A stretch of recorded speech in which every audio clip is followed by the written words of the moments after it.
Industrialization is the process by which an economy moves from primarily agrarian production to mass-produced and technologically advanced goods and services. This phase is characterized by exponential leaps in productivity, shifts in rural or urban labor, and increased standards of living. By typical measurements, such as income per capita or labor productivity, industrialization can be considered the most important economic development in human history. Human productivity and living standards remained relatively unchanged from the beginning of the agricultural age around 8000 to 5000 BC until the first industrialization in Great Britain started in 1760. Through industrialization, we have seen more goods produced in less time, increased time for recreation and leisure, and an increase in real incomes. The Tertiary Education Trust Fund was swift to recognize that if Nigeria is to become a self-reliant player rather than a pawn whose destiny is determined by other nations in the world, it must industrialize. This is why industrialization is one of the thematic areas of the recently inaugurated TETFund Standing Committee on Research and Development. 13 sector-based thematic areas have been identified by the committee preparing for the inauguration. These 13 sector-based thematic areas include agriculture, that includes, of course, climate change, food security, food science and technology, etc. Environment and biosciences. 3. Medicine, one health, in other words, human, farm animal, wildlife health, etc. 4. Pharmaceuticals. 5. ICT digital economy. 6. Petroleum fossil resources, solid minerals and mining. 7. Industrialization, manufacturing, trade and investment economy. 8. Engineering, technology and mineral science development. Infrastructure development. Education, energy, governance, social development and internal security. Finally, not the least, defense and the military. The major industrial shifts in Western economies occurred during the Industrial Revolution of the 18th and 19th centuries. Economic historians tend to point to 4 significant national industrializations. First, the original industrialization in Great Britain between 1760 and 1860. Second, the industrialization of the United States from 1790 until 1870. That was followed by the unmatched industrial gains in Japan between the 1880s and 1970. Then came the industrialization of China from 1960 until contemporary times. The logic of industrialization is simple and straightforward. When more goods can be produced more quickly, the cost of acquiring these goods decline. Declining real costs make it easier for individuals and families to purchase those goods. This increases the standard of living. Without increases in productivity, most families would be priced out of owning refrigerators, automobiles, computers, television sets, electricity, running water, or other goods. The key solution will really be what I said, strengthening the capacity of the universities and research institutes to actually work directly with the industry so that the products of their research can be commercialized. That really is the problem. It's not that we don't have the indigenous knowledge of transforming these products. But the fact is that we must realize that we are also competing globally. And as long as we depend on food importation, I think prior to COVID, this country must be spending close to $10 billion annually importing foods. But if we produce them, the products may even turn out to be more expensive than the imported products, again because of the issue of economies of scale. The real thing to do is to encourage this type of intervention that TETFund is doing, so that gradually we begin really to develop the local capacity to produce, in my own area, these food products. Many have wondered why industrialization has been a challenge to Nigeria over the years. Members of TETFund's Standing Committee on R&D give an overview of some of these challenges. When I was in the council, a major issue we had was the issue of funding.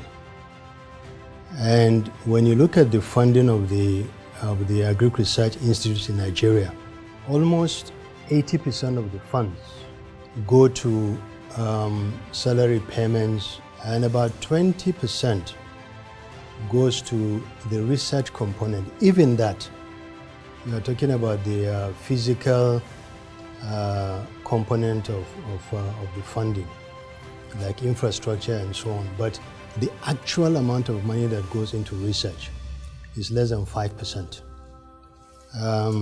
So there was a need to have core funding for research. And I remember that efforts like this were initiated by the Federal Ministry of Science and Technology. And I was part of that. But somehow that did not see the light of day. Agriculture was the mainstay of our own economy. And also that we also made similar mistake along that line. Why? Because all we were doing is agric production. And you do agric production and you market the primary goods by selling them out of the country. Okay? We refuse to also consider the whole thing that those agricultural produce that we market, not only for eating purposes, they are also raw materials for so many other things, which we are taking chocolates and all these things. So all these things are the same agric products that have been processed. Okay, somebody buys cocoa from here, from you, goes there and brings chocolate to you. Why don't you develop the chocolate yourself? But we are not doing this, we are selling this, but these people became smart. They don't have all this raw material, but because they can now process these things into edible or things, consumable goods, material things that we depend on, basically, they benefit more. So we produce in the process, but somebody refines all these things and comes out with the product that you buy. The Executive Secretary of TETFund, Professor Suleiman Elias Bogoro, who conceptualized the Standing Committee on R&D, gives an insight as to why it is so important to industrial growth.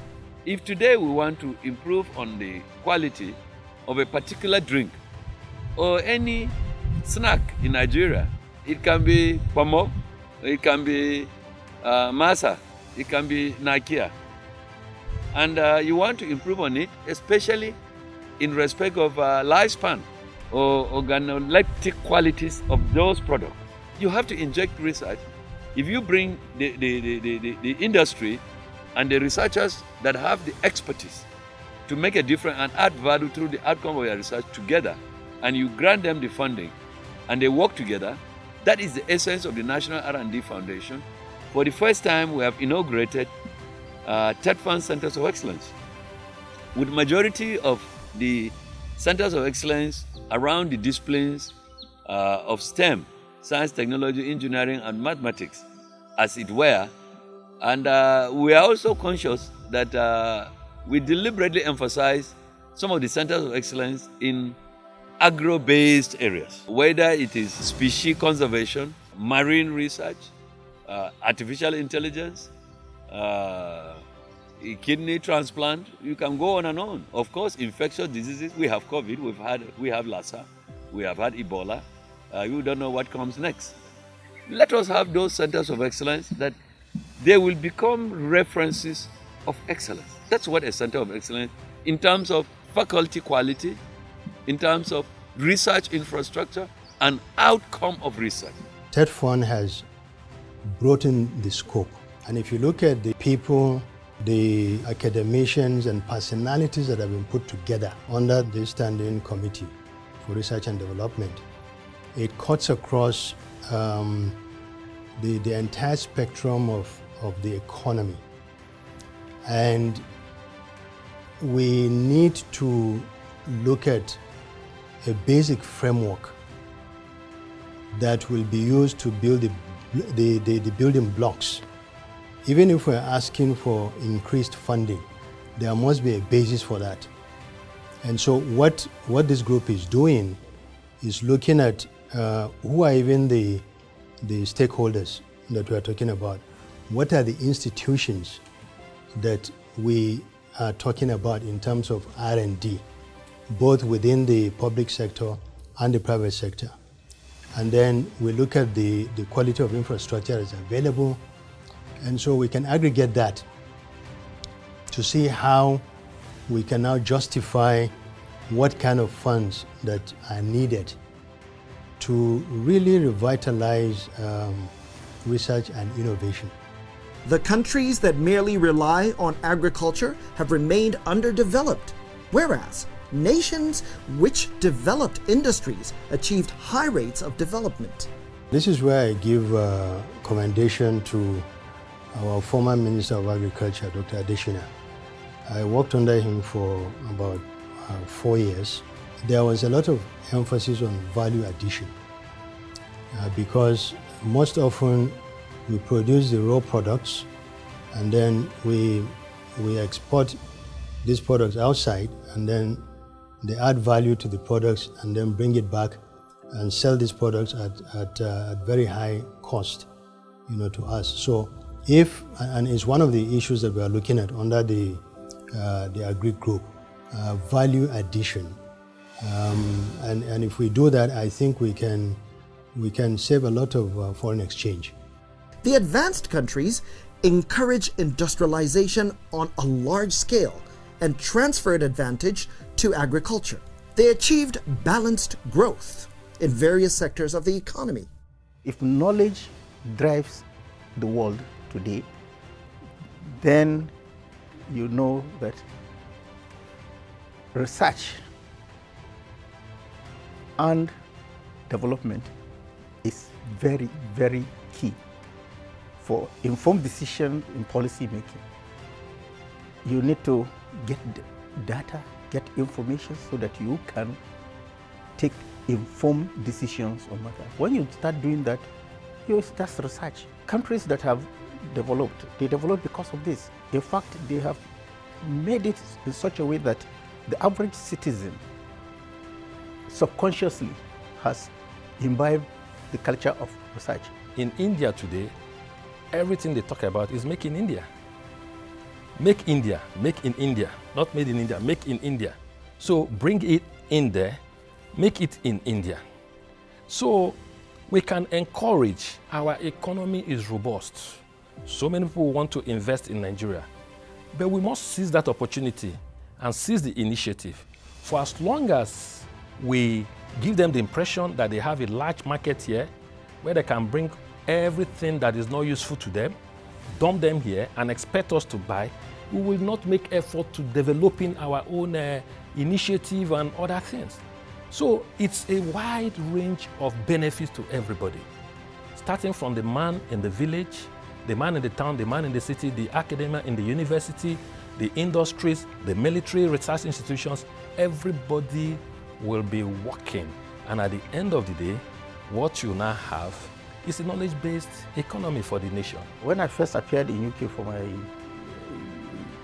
PhD, to do my PhD, the first thing I realized is that people don't just go to market and go and say, how much is this, and they pay. No. They go to market and then go around in different places, trying to look at the various products, various costs, before they decide to make payment to buy the things. By doing that, they will be able to assess the cost, assess the quality of what is available, so they have choice. And so these are very important elements. So when we talk about research, essentially we're saying that before you take a step, get proper information that will guide that step. So dig into that to get that information, analyzing the information, for decision making helps in taking decision that moves you forward. If Nigeria is to industrialize, a massive investment in infrastructure is required. Investment in roads and rail will increase the mobility of labor. Shortage of capital, transport, and communication facilities are obstructing expansion of industries in Nigeria. Starting with $1 billion is good, but I think we should be more ambitious. And one of the challenges, of course, that goes with that is that even if you have the funds, the question you will ask is, do you have the absorptive capacity for such huge funds? And we've had this problem before, where funding is available and then utilizing the funds becomes a problem. I think TETFund also has had that problem over the years, where they have the funds waiting to be utilized by researchers, but the capacity to utilize these funds was not there because people can write research proposals, but they don't know how to write winning research proposals. So funds will sit down and then you cannot access the funds. And this is part of what we want to change, the culture that we want to change. And so for me, I think this is a great innovation. I think TETFund has taken the bull by the horn to actually embark on this. TETFund's triple helix strategy brings government, academia, and industry together, and it promises to boost the amount of capital required for intensive industries like steel, iron, chemical, and automobiles. If you are supposed to confront a certain security challenge within 1 month or thereabouts, and you desire to get the equipment and you have paid all that is necessary to get the equipment deployed to deliver to you, and they decide to deliver it to you after 3 months, is of no use. The best operational plan is of no use after the operation has commenced. So that equipment will be of no use to you because you would have passed that situation, and so it cannot address it. So, but when you develop yourself, when you have your product, one, maintainability, availability, the spares are readily available. It is not a case where you will grant your equipment and grant your operation because you are awaiting spares. We have seen it severally in these operations, severally, from the trade sites, be it air, be it ground, be it from the maritime area. So we need to refocus, and we need all the determination and support that we need. That is the only way.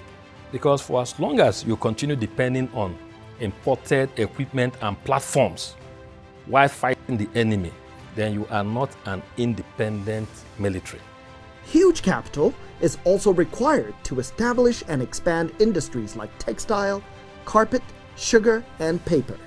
Nigeria once had a vibrant textile industry built around its huge cotton reserves. Over time, these profitable companies collapsed. Investment in innovation and research for development is the only way they can be revived. Much can be learned from nations who have succeeded in these sectors. South Africa carried out in their industry, they try to look at the level of industrial competitiveness. They looked at textile, that they were not competing well. What did they do? They challenged Cape Town University to say that, look, we want you to look at our textile industry. We want you to now see what will it take for textile industry in South Africa to be as competitive as textile industry in India. Because India is the benchmark.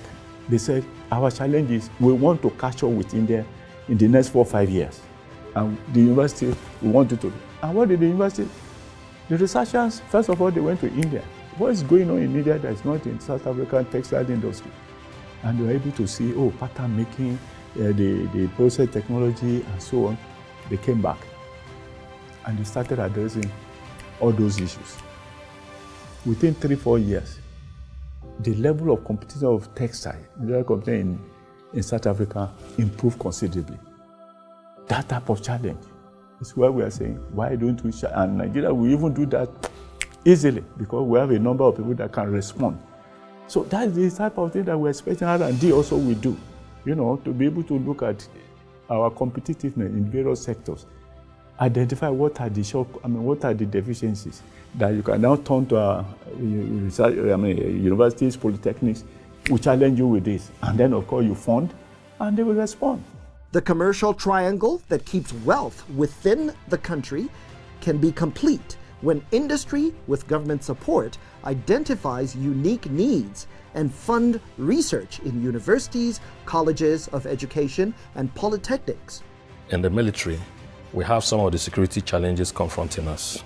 Imagine a situation whereby you have like an ISR aircraft, intelligence, surveillance, reconnaissance. And this ISR aircraft is supposed to give you some information when it's overhead the enemy. And for certain reasons, when it's flying over the jungle, maybe the enemies now decide to take cover under the trees.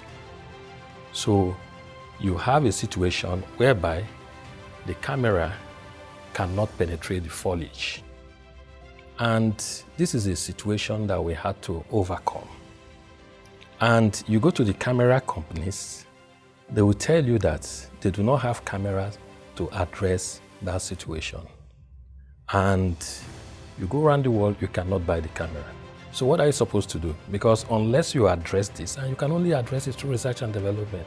Today, when you talk about knowledge economy, what you are essentially saying is that you are utilizing your manpower because of competition at what level?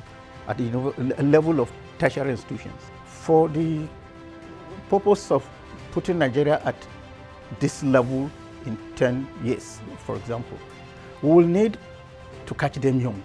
So we'll get a set skill sets that we will want that by the time somebody finishes primary school, those skill sets are already ingrained in him. If he goes to the secondary school, ingrained. Here you see the colleges of education play a pivotal role. There are some rudimentary elements of technology that you can teach somebody at that age. He gets to the secondary school, goes to the polytechnic, which is designed for skills development.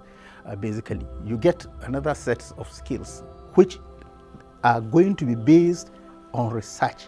The outcomes of research are then received and scaled up to finished products by the industries, who can then be rewarded for their investments when policies are designed to ensure that Nigerian products are patronized by the government and the public. Further income can then be earned from exports. Part of the problem we've had as a nation is that we are only selling the crude oil. You are not adding any value to it. Because we have not been doing that, essentially we lost the opportunity to develop R&D in the process so that we can now actually add value, meaning that you refine. So instead of the crude oil, you will be selling refined products. And when you refine crude oil, so many things open up. After you've removed the aspects that you're looking for, the distillate that is left, you can actually fractionate it into different things and get different components. Most of these different components you can use in the pharmaceutical industry, for example. You use Vaseline. All these are products from petrochemicals. And then I can tell you so many other products and all these things.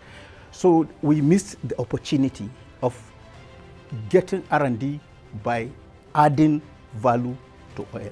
The food multinationals should be encouraged to work with the universities so that the products that are developed by the universities are taken up by the food multinationals and are promoted.